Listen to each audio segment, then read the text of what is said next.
How's it going, everyone? It's the old gaming vlog here, and today I'm gonna be giving you guys 5 creepy gaming urban legends. So let's start this with number 5, Kill Switch.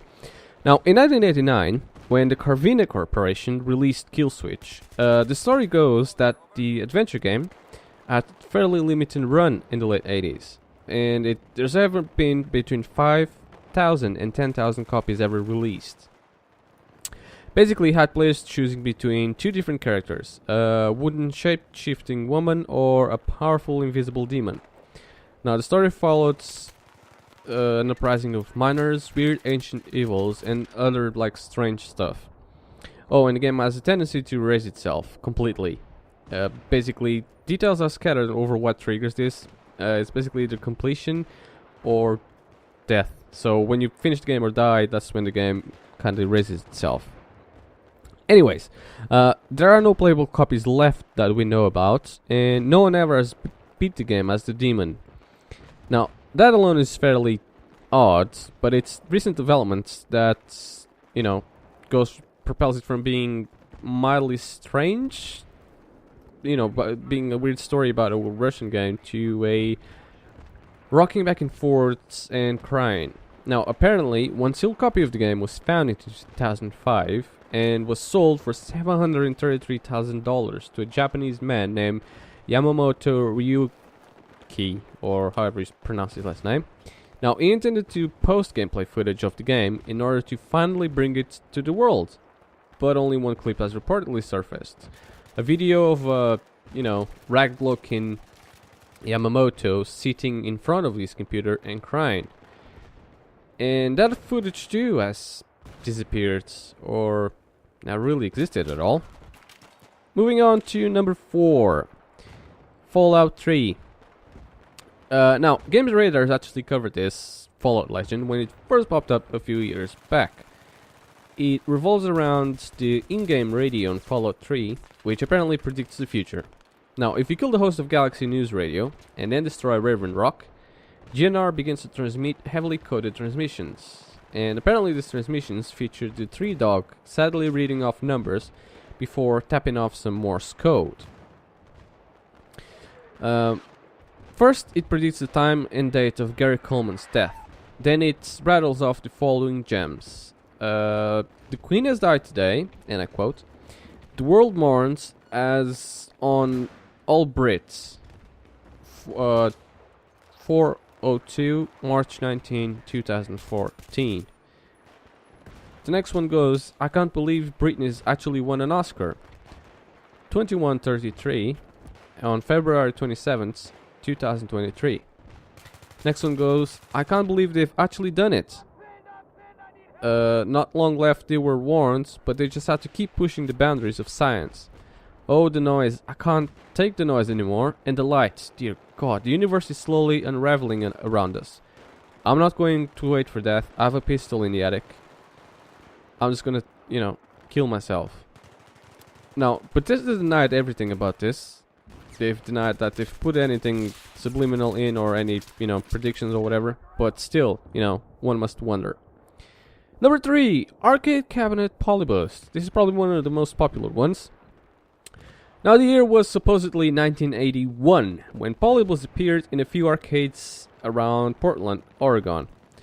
Now, the Tempest-like game was said to be extremely entertaining and highly addictive, causing lines of people wanting to play and occasional fights over who got to play next.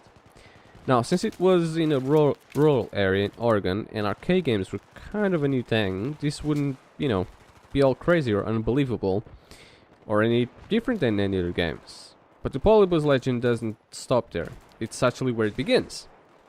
Now, men in black suits were seen hanging around areas with Polybus machines, and they'd occasionally collect some sort of data from it. But even weirder is that players that played those games said to suffer from, a suite of medical problems after playing them. Going from amnesia to insomnia, even as far as suicide. Now, some reported that the game featured subliminal messages. And that brings us to the idea that it was some sort of government testing. Since then, there hasn't been a single cabin of Polybus ever found, And while some have said they worked on the game and others have attempted to recreate it, no one has ever been able to produce definite proof that it even existed. This is even real. Number 2, Pokemon. Now, supposedly, in 1996, there was a sudden string of illnesses and suicides in children between 7 and 12 in Japan. And Pokemon was to blame. It wasn't because, they were upset that they didn't get the version they wanted or they didn't get the game in their hands. Apparently, things went bad when the players arrived in Lavender Town. Now, the Lavender Town is the haunted ghost-filled area part of the game. Now, the music there includes strange high-pitched noises that, went on to be referred to as the Lavender Town tones that weren't audible to adult ears and only affected children. Now, since Nintendo at the time employed only adult playtesters, no one noticed this until children started killing themselves, or until the game was later on launched. Now, it's reported that at least 200 kids killed themselves after hearing the Lavender Town tone. Now, with countless more reporting headaches, in 2010, someone who analyzed the tone revealed unknowns. It's a second generation Pokemon that came on later on in the games. Now, that spelled out leave now, because apparently children killed themselves over an incredibly creepy song wasn't disturbing enough. Oh, and the additional fuel to the fire. The music was changed in the US version with no reason behind it given by Nintendo. Let's go back to the number 1. Ben is dead and this Majora's Mask copy is haunted. Now, no urban legend has received as many votes for the Community Choice Award as Ben is dead. Now, the actual story, following the tale of haunted Majora's Mask cartridge, is extremely long, and I just don't have enough time to explain it all or to go into too much detail, about this. But I'll give you the unbelievably abridged version. This is how it goes.